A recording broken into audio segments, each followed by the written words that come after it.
Live from New Delhi, you're watching DD India Live, India's voice to the world. I'm Siddharth Bharadwaj, wishing all our viewers a very happy Holi. Now let's see what's coming up in the next 30 minutes.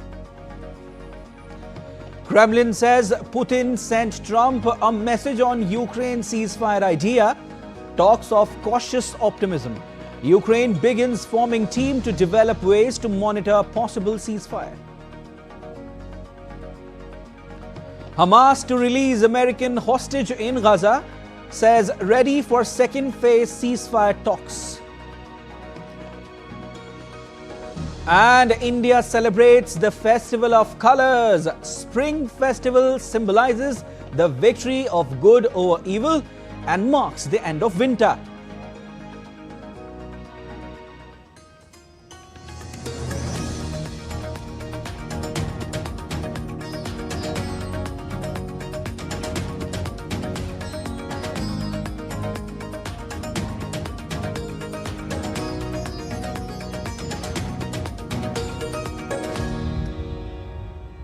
The Kremlin on Friday said that Russian President Vladimir Putin had sent U.S. President Donald Trump a message about his proposal for a ceasefire in Ukraine via Trump's special envoy, and that there were grounds for cautious optimism.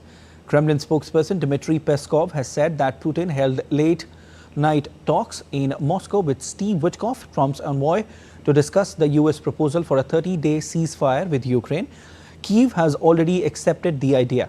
Peskov said Putin had conveyed signals to Trump via Witkoff and had received information from the American about U.S. thinking on Ukraine.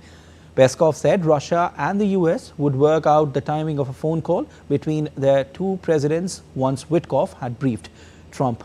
Meanwhile, Ukraine's foreign minister has said that Ukraine has begun forming team to develop ways to monitor any possible ceasefire. Earlier, Russian President Vladimir Putin said that Russia supported a U.S. proposal for a ceasefire in Ukraine in principle, but sought a number of clarifications and conditions that appear to rule out a quick end to the fighting. Putin's heavily qualified support for the U.S. ceasefire proposal looked designed to signal goodwill to Washington and open the door for further talks with U.S. President Donald Trump. Both Moscow and Washington now cast the conflict as a deadly proxy war that could have escalated into World War III. First of all, I would like to start by saying thanks to US President Donald Trump for his attention to settlement in Ukraine. We agree with the proposal to cease hostilities, but we proceed from the fact that this cessation would be such that it would lead to a long-term peace and would eliminate the original causes of this crisis. The Russian leader wondered how a ceasefire would impact the situation in Kursk, where Putin on Wednesday donned a camouflage uniform, extremely rare for the former KGB officer to visit a command post. Putin said many crucial details needed to be sorted out and any agreement must address the root causes of the conflict. But who will give order to cease hostilities? And what will be the price of such orders?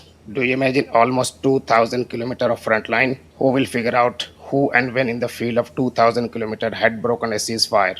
And then who will blame whom in violation of this agreement? These are many of the questions that need to be analyzed carefully by both sides. That is why the idea itself is right, and we absolutely support it. But there are questions we should discuss. While Saudi Arabia's Crown Prince Mohammed bin Salman told Russian President Vladimir Putin in a phone call, the kingdom remains committed to facilitating dialogue and supporting a political resolution to the Ukraine crisis. Foreign ministers of G7 nations sought to show a united front in Canada on Thursday after 7 weeks of rising tensions between U.S. allies and President Donald Trump over his upending of foreign policy on Ukraine and imposition of tariffs. The group of 7 ministers from Britain, Canada, France, Germany, Italy, Japan and the United States, along with the European Union, convened in the Quebec Hills. U.S. Secretary of State Marco Rubio briefed his colleagues on talks on Tuesday with Ukraine in Jeddah, Saudi Arabia, where Kyiv said it was ready to support a 30-day ceasefire deal. But officials said news of ambiguous comments by Russian President Vladimir Putin had broken during the session, leaving delegates unclear where things stood. Member nations emphasized the need for robust and credible security guarantees so that a ceasefire would be respected and that Ukraine would be able to deter and defend itself against future aggression. The G7 meeting came just as Trump's sweeping 25% tariffs on all steel and aluminum imports came into effect Wednesday, prompting immediate retaliation from major U.S. trading partners. The European Union and Canada swiftly unveiled billions of dollars in counter tariffs. Canadian Foreign Minister Melanie Joly said on Wednesday she would be on the offensive at the G7 and coordinate a response with the Europeans to put pressure on the US. EU Foreign Policy Chief Kaja Kallas said that China gained from the trade war Washington was waging on its allies. While France's Prime Minister Francois Bayrou says EU countries will not yield to Trump's threats of steep tariffs on wine and champagne imports. All governments, not only France but also Italy, which produces a lot of wine and liquor, and Spain, which produces a lot of wine and liquor. And if European nations are on their own, they won't stand a chance. And that's why we need to build European solidarity in face of this. I have no doubt that we too can show our will and our resistance, but we can't yield to these kinds of threats. US President Donald Trump reiterated desire to annex Greenland for international security. During a meeting in the Oval Office with NATO Secretary General Mark Rutte, Trump expressed confidence that the United States would annex Greenland. Greenland. What is your vision for the potential annexation of Greenland and getting them potentially to Well, I think it'll happen, and I'm just thinking, I didn't give it much thought before, but I'm sitting with a man that could be very instrumental. You know, Mark, we need that for international security, not just security, international. We have a lot of our favorite players, cruising around the coast, and we have to be careful. And we'll be talking to you. It's a very appropriate, really a very appropriate question. Hamas has agreed to release an American-Israeli dual national believed to be the last living American hostage held in Gaza after receiving a proposal from mediators to continue negotiations on the second phase of a ceasefire deal. Hamas, in a statement on Friday, said that it responded positively to the proposal that was presented on Thursday to resume negotiations. It will also release the bodies of 4 other dual nationality hostages, it said, without giving further details. There was no immediate comment from Israel. Meetings between Hamas leaders and U.S. hostage negotiator Adam Boehler in recent days sought the release of Edan Alexander, a 21-year-old man from New Jersey who served as a soldier with the Israeli military. President Donald Trump's special envoy Steve Witkoff told reporters at the White House early in March that gaining the release of Alexander was a top priority. The United States, Qatar and Egypt have been trying to bridge differences between the Islamic militant group and Israel to restart negotiations for the second phase of the ceasefire deal in order to release the remaining hostages held in Gaza and facilitate the entry of aid into the war-torn enclave. U.S. President Donald Trump on Thursday threatened a 200% tariff on European alcohol imports to the United States if the EU moves forward with a planned tariff on American whiskey.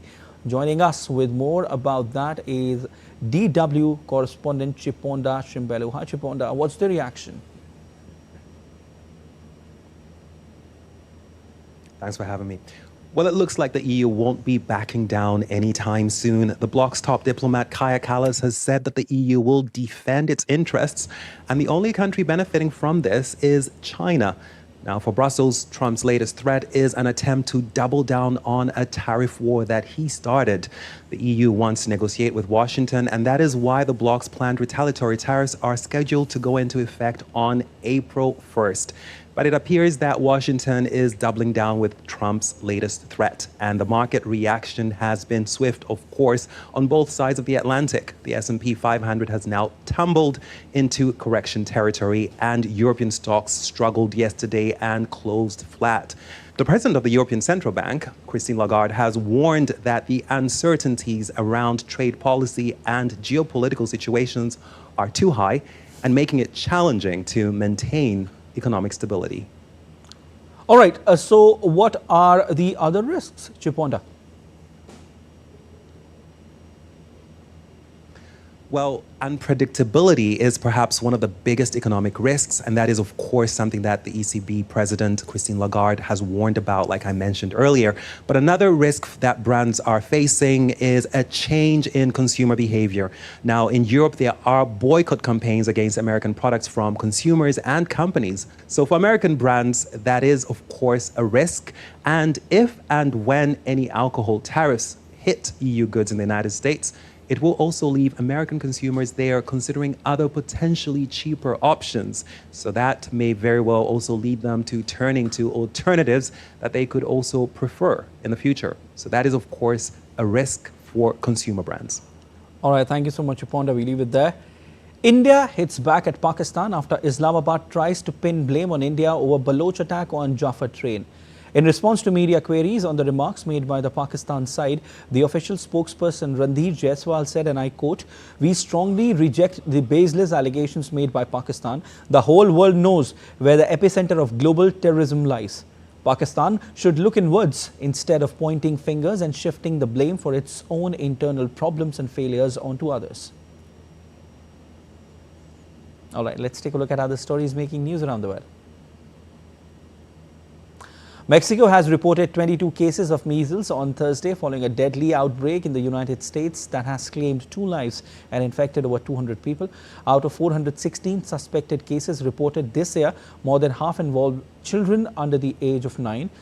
Officials are closely monitoring the situation and urging the public to stay vigilant and follow protocols. Cherry blossoms are in full bloom at a Tokyo aquarium, with the animals swimming among the pink flowers, much to visitors' delight. The aquarium was transformed into a Japanese-style garden as pink fishes swarm in tanks decorated with cherry blossom branches. Varieties of carnations are set to captivate visitors during Colombia's annual flower festival. The fair aims to showcase new varieties developed through techniques such as hybridization as well as production methods utilized by Colombian farmers. The full moon turned into dusky red over much of North and South America as it moved into the shadow of Earth in a rare total lunar eclipse. The eclipse's totality lasted 66 minutes, with a partial eclipse preceding and following the main event. And still to come on this edition of DD India Live. World Food Programme to cut aid for over 1 million in Myanmar amid funding shortfall and rising crisis. And we will show you how people around the world are celebrating the festival of colors, Holi.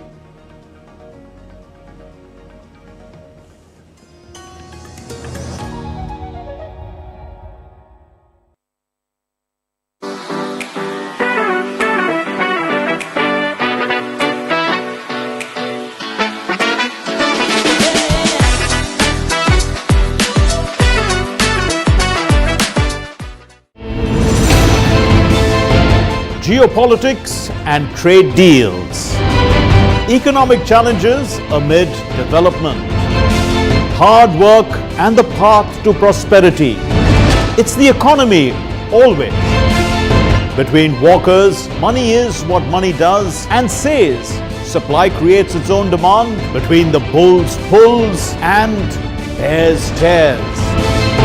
When supply chains globalization and India rises to the podium. We'll get you centered with the economic brief at 8 p.m. every Thursday on DD India.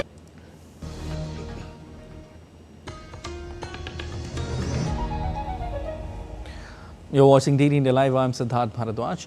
The World Food Programme will cut food assistance for more than 1 million people in Myanmar starting next month due to a severe funding shortfall. The cuts, which come amid rising conflict and displacement, will leave many groups reliant on WFP assistance without support. Myanmar, in crisis since the military coup in 2021, has nearly 20 million people in need of humanitarian aid, with 15.2 million facing acute food insecurity. The WFP has warned that the cuts will worsen food shortages, particularly during the lean season from July to September. The agency has requested $60 million to sustain its operations in the country.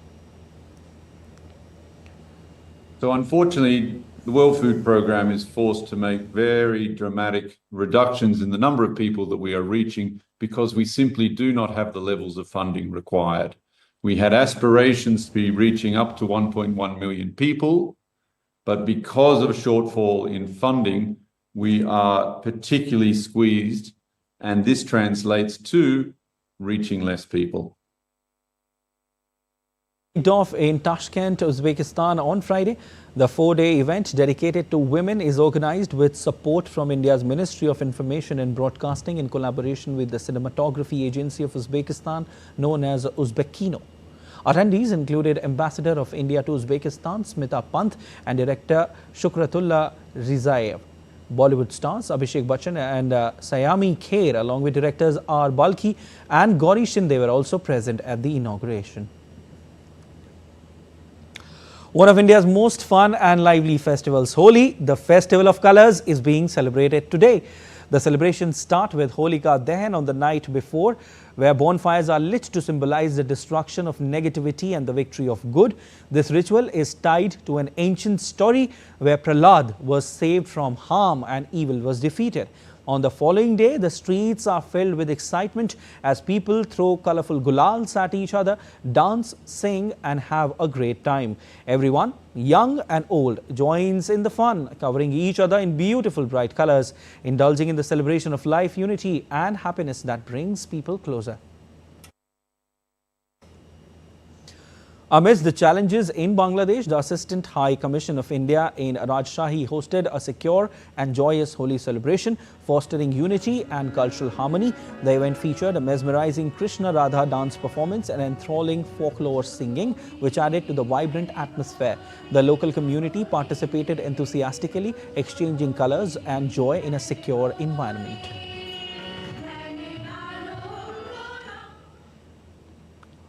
The Consulate General of India, Shanghai, extends heartfelt wishes to the Indian community and beyond for a vibrant and prosperous Holi celebration. Through their warm greetings shared via Twitter handle of Indian diplomacy, they emphasize the festival's message of unity and happiness. The gesture reflects cultural solidarity and enduring bond between Indian diplomacy and global communities. The Terai region of Nepal celebrates Holi today, while the hilly region rejoiced on Thursday. Basantpur Darbar Square witnessed a massive turnout of locals and tourists reveling in the Festival of Colors, embracing the spirit of spring.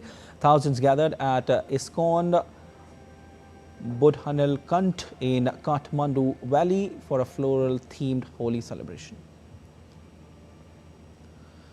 The Eastern African archipelago of Zanzibar embraced the vibrant festival of Holi with enthusiasm. The Indian community celebrated with traditional fervor at the Shiv Shakti temple on Horomzi streets, located in the historic Stone Town, a UNESCO World Heritage Site. Over 100 members of the PIO and NRI communities gathered to revel in the Festival of Colors, marking the occasion with joy and togetherness. And today, we take you to the heart of Brampton, where faith, tradition and festivity come alive at the Hindu Sabha Mandir. The community gathered to celebrate two of the most significant festivals in the Hindu calendar, Holika Dahan, symbolizing the victory of good over evil, and Holi, the festival of colors, joy and unity. From the sacred flames that burned away negativity to the vibrant colors that painted with happiness, it was a day of devotion, togetherness and celebration. Colors of joy, flames of light, burning the evil, embracing the bright. A night of hope, a sparking divine. Holika burns as virtue shine. Today, we bring you an exclusive coverage of a truly vibrant and spirituality uplifting celebration at the Hindu Sabha Mandir in Brampton, Ontario. The community came together to mark two significant festivals, Holika Dahan and Holi, symbolizing the eternal triumph of good over evil and joyous arrival of spring. The air was filled with devotion, color and sense of togetherness. So this is how we not only keep connected ourselves to the culture of India, but the generations to come forward. At Hindu Sabha Temple, we also teach students not only language, dance forms, music, but also the culture, so that they the next generation keeps connected to the culture of India. This is beautiful festival, and this is a festival of colors, and you can see there are like multiple people, like thousands of people are gathered here today, and they are celebrating Holika Dahan at this point of time. The evening began with a sacred ritual of Holika Dahan as devotees gathered around the towering flames. The fire, the deeply symbolic, representing the victory of rightness, drawing from the legend of Prahlad and Holika. It reminds us that no matter how dark the times may seem, truth and devotion will always emerge victorious. Holi, colorful festival for our Sanatan Dharma. So that's why we celebrate this one. All Varna or Jati, all of us, we celebrate together. Because all parts of world people are here, and different nationality, they come, they enjoy. That's what Canada is all about, multiculturalism. And I hope everybody enjoy, and please come and enjoy, bring the kids to celebrate Holi at Hindu Sabha temple. This age-old tale serves as a powerful reminder that evil may be strong, but goodness and faith are stronger. You know, I just want to, like my kids who are grown up here, they come to know about Indian festivals, and you know, I feel so excited because we are doing Holika Dahan in outside. I think these type of festivals and stuff, like the community events that we're doing, I think they're really required, because in India, when you immigrate over here, you can't really like celebrate like how you did in India, and over here you kind of lose that culture. So like them, the temple doing all of this, it kind of brings everybody together. While talking with the community people, according to them, it was not about rituals and colors, it was about embracing the essence of life, burning away negativity with Holika Dahan, and welcoming love, joy and togetherness with Holi. From the flames of faith to the colors of hope, the message was clear.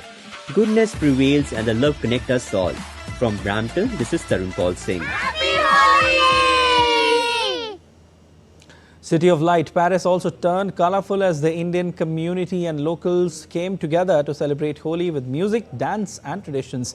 The festival brought joy and unity with delicious Indian food and lively Bollywood beats. From playing with colors to cultural performances, here are the best moments from this vibrant celebration. Holi is one of the festivals which is very close to Indian hearts, no matter where they are living.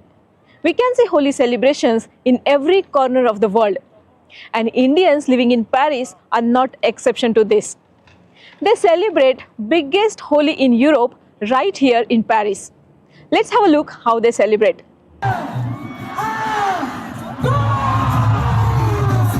A burst of colors, the beats of Bollywood music and spirit of joy.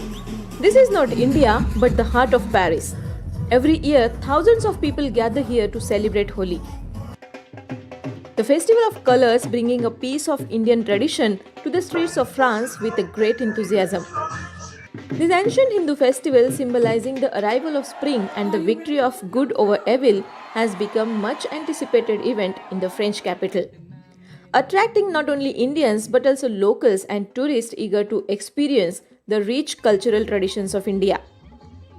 One of the biggest Holi gatherings takes place at Jardin d'Acclimatation by LVMH Foundation along with Indian Embassy and Global Indians Organization. At least 30,000 people attend the festival.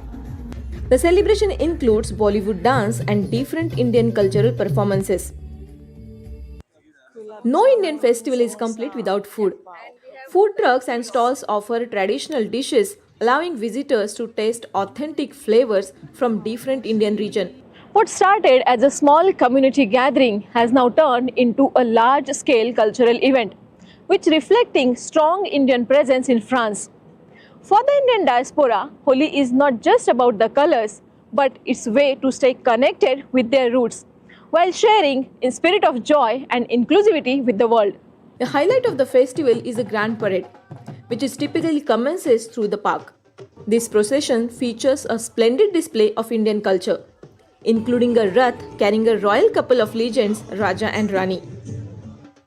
The parade offers an immersive experience reflecting the vibrancy and diversity of Indian traditions. With each passing year, Holi in Paris continues to grow, embracing more people from diverse backgrounds and reinforcing the message of love. As the city looks forward to the next celebration, one thing remains certain. Holi will always be a festival that brings colors, happiness and togetherness to the heart of France. Rohini Goswami in Paris, reporting for DD India.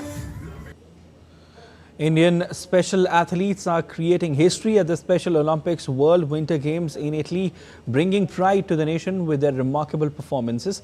This success marks just the beginning of their inspiring journey. Exclusive report by DD India correspondent Narayan Singh from Turin. The majestic Italian Alps are hosting the Special Olympics World Winter Games, where the spirit of inclusion is stronger than ever. Amid the snow and fierce competition, India's special athletes are making history with remarkable performances in Cestiare. Indian athletes have impressed in alpine skiing and snowshoeing. The women's team won 2 medals in snowshoeing, displaying their strength and determination. Parikshit Mehdudya, head of the delegation of the Special Olympics Bharat, praised their dedication, while medal winners expressed their joy and pride. These athletes are doing an amazing and a wonderful job, and they are performing greatly at the world stage. We are really very happy for them and very happy with their performance at this stage. Coach, happy. Happy? Happy. Very happy. Happy, very. Competition कैसा था इधर? काफी अच्छा था. अच्छा था? अच्छा था. तो हरा के कितना मजा आया आपको? First, one.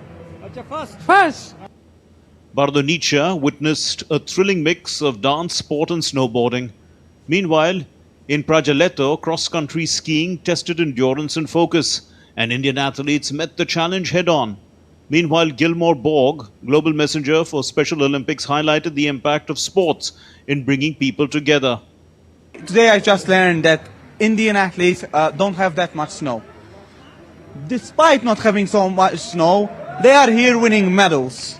So they are showing that despite the conditions, they are still giving their all, and that is what Special Olympics is all about. India's men's team has also dominated in snowshoeing, winning multiple medals. The Special Olympics World Winter Games prove that ability is not defined by limits, but by courage. Narayan Singh in Torino, reporting for DD India. That's all for this edition of DD India Live, but let us know your thoughts on the news of the day. For those on the go, you can get all the latest news and updates from India and across the world on the DD India mobile app. The app is available on both Android and iOS platforms, and you can scan the QR code on the screen to download now. We'll be back with more news as it breaks here on DD India. I'm Siddharth Bharadwaj from all of us here in Delhi. Thanks for watching DD India Live, and once again, a very happy Holi to all our viewers.